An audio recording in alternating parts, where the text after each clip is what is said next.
Hi everyone, it's me, Beatty Kelly Sunflower. So I'm on today to do a hashtag. The hashtag is called Tarot Tube Possibility, and it's by Jack Greenwood Tarot. I think this was his first ever hashtag. So he has 10 prompts, and I think for most of the prompts you also have to pull out a few cards. So let's crack on. So prompt number 1 is, how do you deal with negative thoughts or feelings? So what I do is that I consult the contents of this bag. This bag is called Flaming Nora. She's a kind of like chronic pain bag. Most of my negative thoughts that I have tend to be around chronic pain. So when I'm having like really bad flare-ups, it kind of distorts my thoughts around the pain. So in this bag, take everything out for you.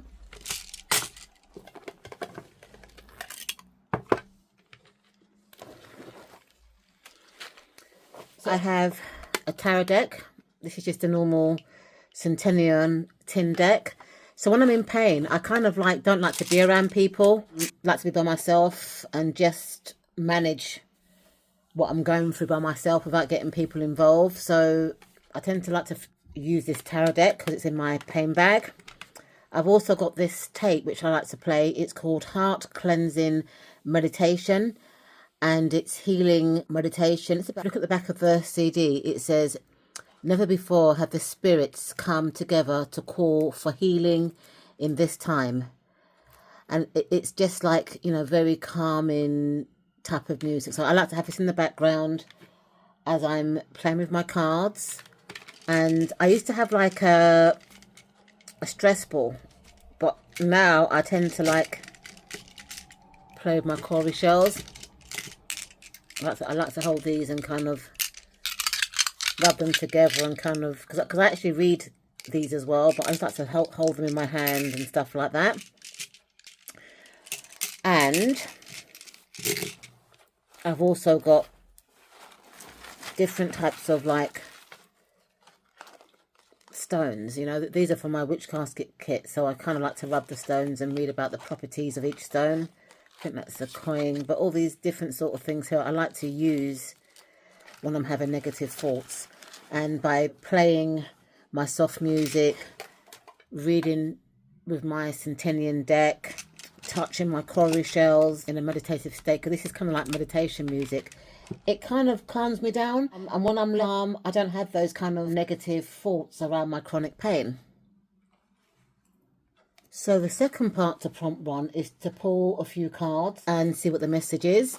So because the question's about negative thoughts or feelings, I'd like to use like a shadow deck. So this is one of my shadow decks. It's called the Dead Inside deck. It's a oracle deck, and I like my shadow decks to be kind of humorous, because if I'm going through something, I don't want to have decks that are also kind of like depressing.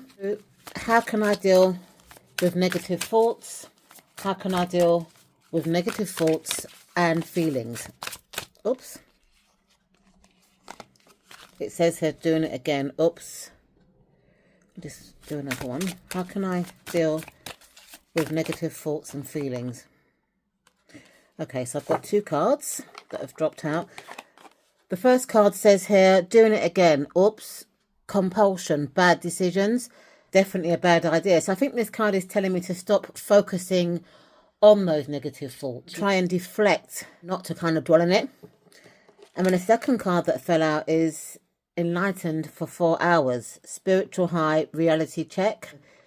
Carry on doing my meditations from my Flaming Nora pain bag. And, you know, don't make bad decisions based on any compulsions that I'm having through those negative thoughts or feelings. So question 2, or prompt 2, is, what am I grateful for? So I would say that I'm grateful for life, because I had a near-death experience 3 years ago on an operating table. I almost didn't wake up.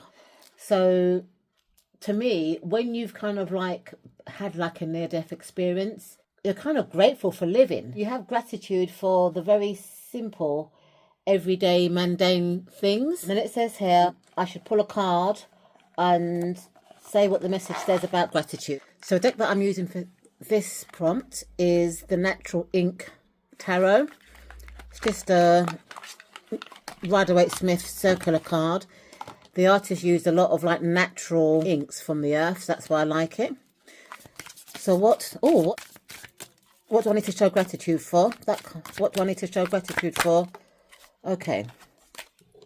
And underneath it is another card.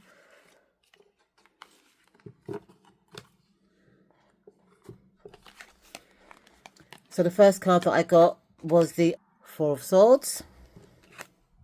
The next card is the Hierophant. And the next card is the Ace of Pentacles. Okay, so in relation to gratitude, the Four of Pentacles is kind of advising me to honour stillness. It's kind of suggesting that I need to embrace rest, you know, and let my body kind of rest.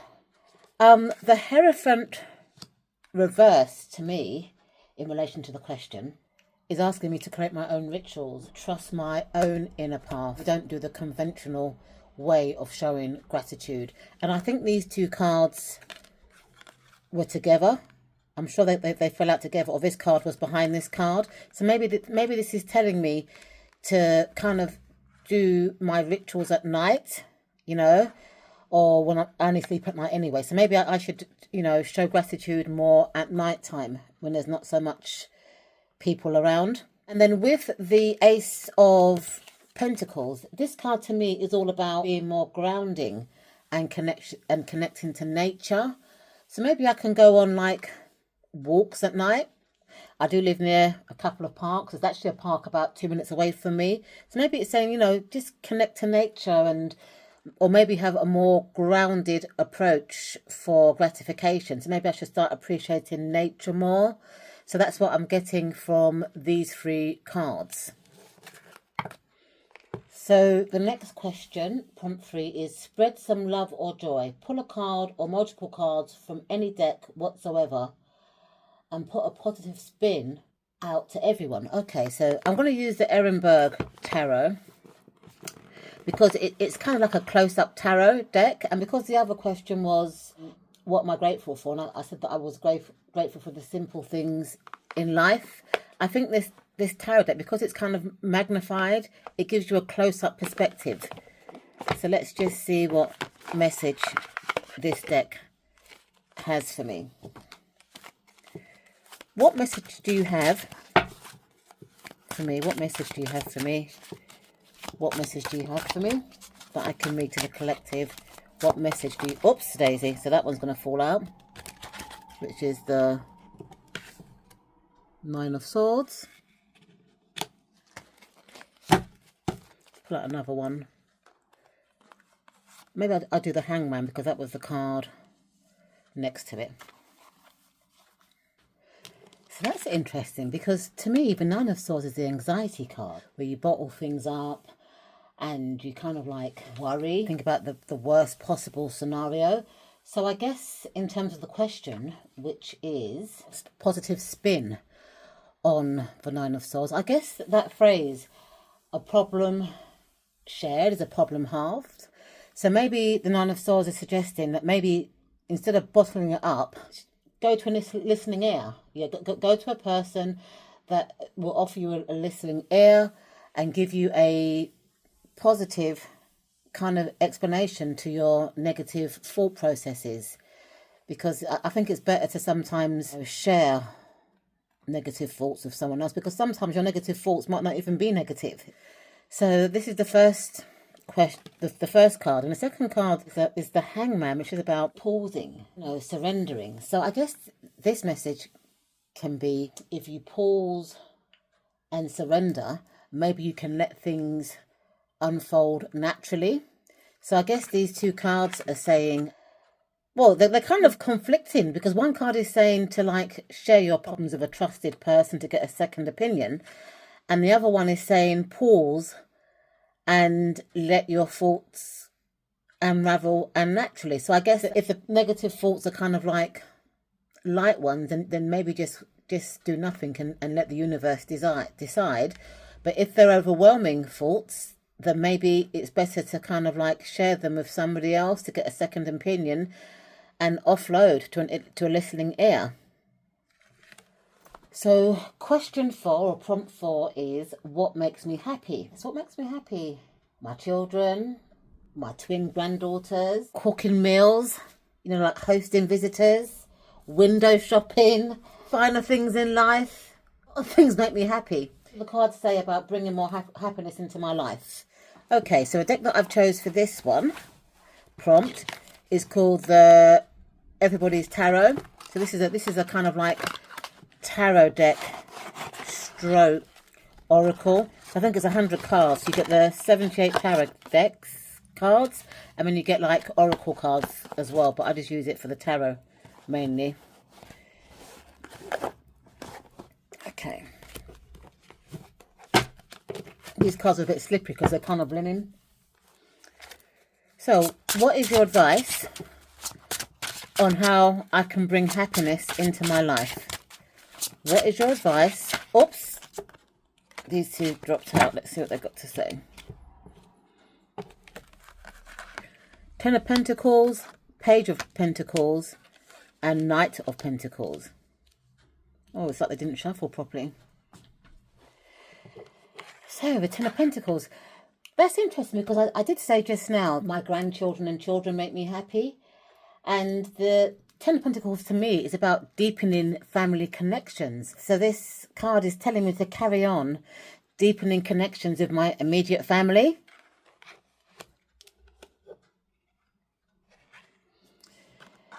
The Page of Pentacles, to me, I often see it as a budgeting card. I see it as like organising your personal finances. So, to be quite honest, I do spend a lot of money on my children and grandchildren, which I shouldn't do because my children are adults, but my grandchildren I can't help. And also as well, I did say as well that, happiness for me is also window shopping and the finer things in life, cooking and stuff like that. And all these sort of things cost money. So I think that the Page of Pentacles is telling me that how if I organise my finances or budget myself, which I do anyway, then maybe I can still continue to kind of like, deepen my connections with my family and also do my window shopping, buy the finer things in life that make me happy, and my ingredients is to cook my meals and host my visitors. And then the Knight of Pentacles is, to me, is all about recharging with nature. Things that I can do to recharge with nature is maybe do a lot of outdoorsy things. So once a month I do go on historical walks. So I go, it's like the over 55, so we go on walks in the local area. They're usually 2 hours, and we talk about local history of that area that they didn't teach you in schools. I did say that I want to start doing gardening and things like that. So it's just getting back to the nature, doing a lot of walks, maybe even visiting museums. Maybe I can source more natural ingredients or even grow more ingredients. So I think that these 3 cards are saying that I can still do the things that make me happy, which is, deepen my family connections, organise my personal finances, and connect with nature. But I've got to make sure that I budget for that. That's what I think this spread is telling me. So prompt 5 is, how do you treat yourself? So I like to kind of like invest in my well-being. So for example, I like to have regular massages. I also like to create a cozy environment at home with candles and just like a nice cozy ambience. I like shopping.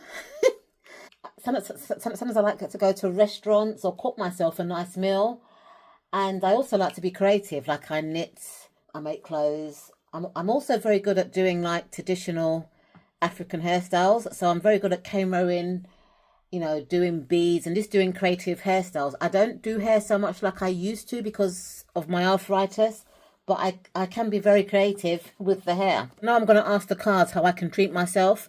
I've chosen for this question the Clay Arcana Tarot because to me, you know, working with clay or doing pottery is very creative.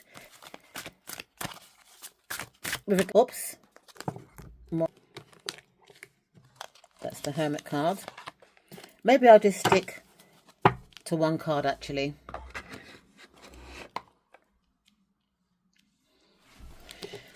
So to me, the Hierophant is all about retreating, reflecting, alone time. So I guess in terms of how I can treat myself, I think the Hermit is telling me to go on a creative retreat. So things like health weekends, so maybe like a nature retreat, or a Buddhist retreat, or an arts and crafts retreat, or a health farm. You know, something that where you're going away, you're retreating, but you're doing something creative. So I guess the Hermit is telling me that I can treat myself by going on some type of creative retreat.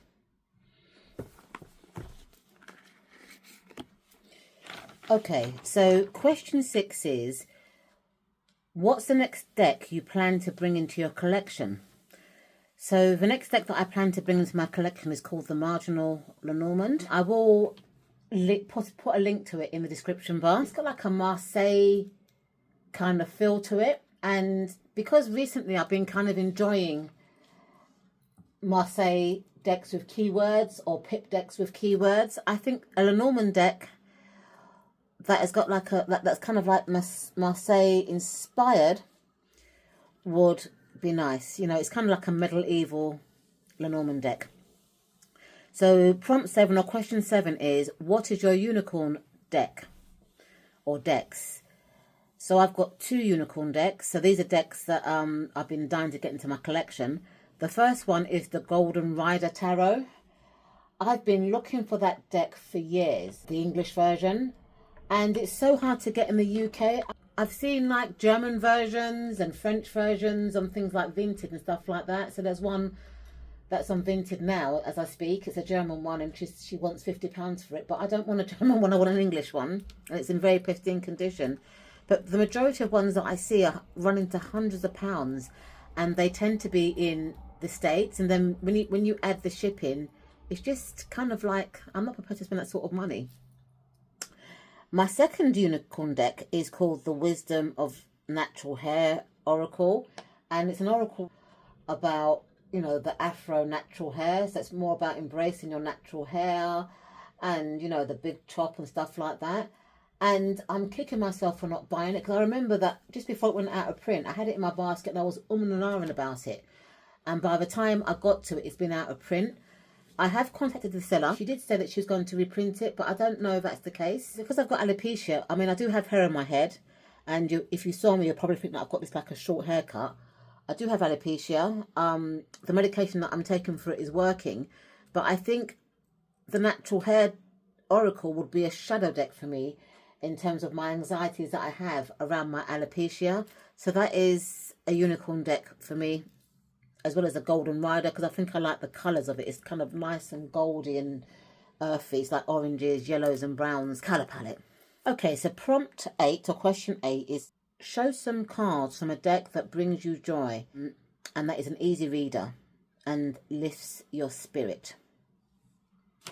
Okay, so the deck for me that I find an easy reader and lifts my spirit is called the Everyday Enchantment Tarot by Poppy Pelham. So this deck reminds me of old London, the London that I grew up in the 1970s. It's just a relatable deck to me. And the cards that I've chosen, or 3 of my favourite cards, or 4 actually. So this one here is the Emperor, and this card reminds me of my dad. It really does. My dad's passed away now, but he used to have like a Chesterfield chair like in this sort of burgundy colour. This would have been my dad when he was probably in his 40s or 50s. He used to always wear like a tie, and not so much a velvet suit, but he always used to wear a suit and tie. He was a suit and tie man. He had a high Chesterfield burgundy leather chair. He used to have like an office where he used to just do a lot of letter writing. Yeah, he used to like the ballpoint pen. He used to have a paper chase, and he used to always have a picture on the wall of his family. Down to the windows, like the ones with the hook and eye. That's the kind of windows we had in the 70s. And this would have been my dad in the 70s. Would have been about that sort of age, 40s. And the windows remind me of the kind of windows we have. You can see the nice window ledge. He always had a mug of drinking chocolate or Milo. Yeah, that he used to make with milk. He wasn't a tea or coffee person. He was a drinking chocolate person or a Milo person. He had a letter opener. The only thing that he wouldn't have had was a mobile phone, but we used to have a telephone. He'd have a telephone on his desk. In addition, like the Emperor card is like the father figure, masculine energy. My father was very alpha male, I guess, a man of his generation, so he would have been about 90 something now if he was alive. So he had that kind of alpha male kind of attitude where he believed in providing for the family, he believed in being head of the family and stuff like that. So yeah, this card, I like this card. It reminds me of my dad a lot. The next card that I like is a devil card. This guy is very, very cheeky. Look at that. He's going down a one-way road. He's taking risks. He's not really paying attention. It looks like he's a gambler. You know, these people look kind of scared because the background's kind of gone grey. He's drink driving. That could be his naughty guide. I don't know what that is, whispering in his ear. But this guy's going to cause carnage if he's not careful. These, I would say, are his addictions.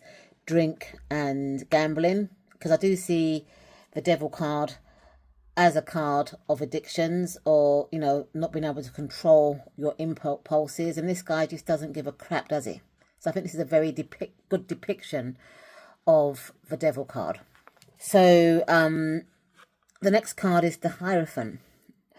And again, this reminds me of how teachers used to be back in the day. They used to always wear suit and tie. When I was at school, there was no such thing as digital books. It was always like encyclopedias or journals.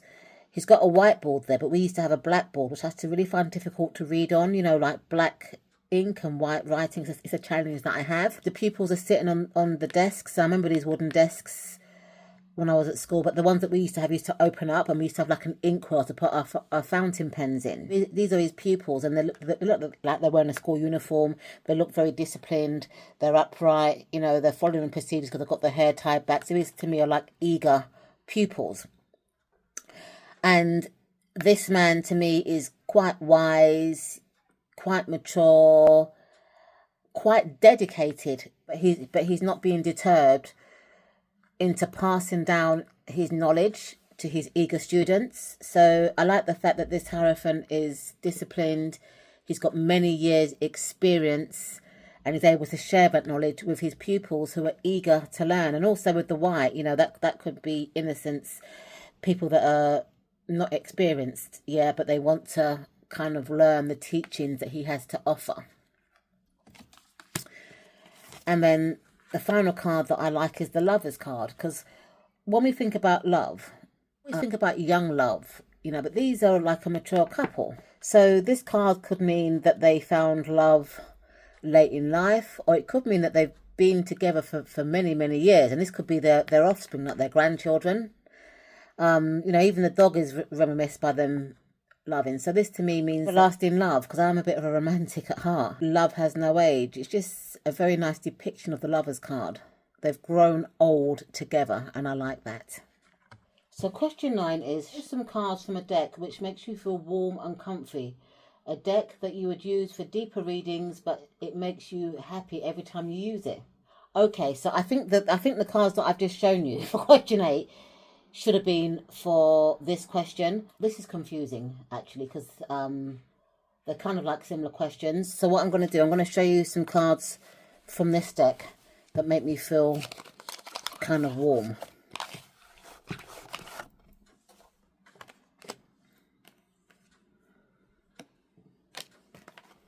Okay, so I've got the Hierophant. So I've got the Emperor, the Empress, and the Guru. Yeah, and these cards, they kind of remind me of my parents, because this Emperor, which is the father figure, is kind of like hippie-ish. It's kind of like alternative. it kind of conflicts with my traditional meaning of the emperor, because to me the emperor is kind of alpha male kind of father figure. This is like a hippie, but in a way this card reminds me of my father, because although my father used to always wear a suit, always had a pen and a tissue in his top pocket, he was also quite alternative. He used to practice the kind of like Orisha traditional religion in the back garden. He used to do rituals and stuff, which was quite unusual for the 1970s in London. And he was also like a musician. He used to play in an African band, and he used to have like proper hippie friends that used to come to the house and spend a lot of time in the garden with him. So this I guess is the other side of my dad. Yeah, so outwardly he was like this, the family man and stuff, but then he had this other side to him that only the family knew, and his alternative friends. So I do like this card. And then this card here, the Empress, it reminds me of my mother, Dorcas. She was a tailoress. She was quite elaborate, quite into fashion, very good cook. I guess I get quite a lot of stuff from her. And she was a Gemini. She was a very protective mother. Nobody could tell her anything about her children. She was not having it. And I like the fact that this is like a rose coloured dress, because my mum often wore rose tinted glasses when it came to her children. They could do no wrong in her eyes. And she was into nature. She was cooking kind of like, I'd say herbal. She was using kind of like herbal remedies, which I think the Empress represents like nature and stuff like that, and being in the garden. But she was into natural remedies well before their time. Now people are using things with no parabens and no sulfates. She was doing that from the 70s as well. So these two cards definitely remind me of my parents, because even though they look traditional, they had some kind of like hippie kind of unconventional ways. And then this card here, which is the Hierophant, but it's renamed the Guru, in a way reminds me of my dad, because like I said before, he was into the kind of Orisha practices. He used to have rituals of his hippie friends. It was just, I remember that as a child a lot. So these cards here, I found them quite warm, because, you know, people always found their parents, well, I always found my parents quite warm, but none of them are with me today and cozy, but these are the cards that I will choose. So the final prompt, which is prompt 10, so let's give a parting message. So I'm going to use the same deck, which is the Tripping Weight. What message do you have for my viewers? What messages do you have for my viewers, or what is your parting message? This is so weird, because the Queen of Pentacles is actually the card that I'm working with for the month of June. So it's just really weird that that card will come out as an overall collective message. So what message do I have? So I would say kind of like focus on practical self-care and possibly financial stability this month. So don't spend above your means. Look after yourself. Don't take on too much stress. If you're having negative thoughts, like with prompt 1, try and find a practical outlet for that. Your spiritual practice, kind of like create a strong foundation for that spiritual practice. It might even be like redecorating your home or rearranging your home, you know, or even working from home. But just create a strong practical foundation for the month. So that's my message. Thank you so much, Jack, for creating this beautiful hashtag. I will leave links in the description bar to the decks that I've used, the unicorn decks that I mentioned, and the Lenormand deck that is going to be entering my collection soon. Thanks so much for watching, and I'll see you in my next video. Bye for now.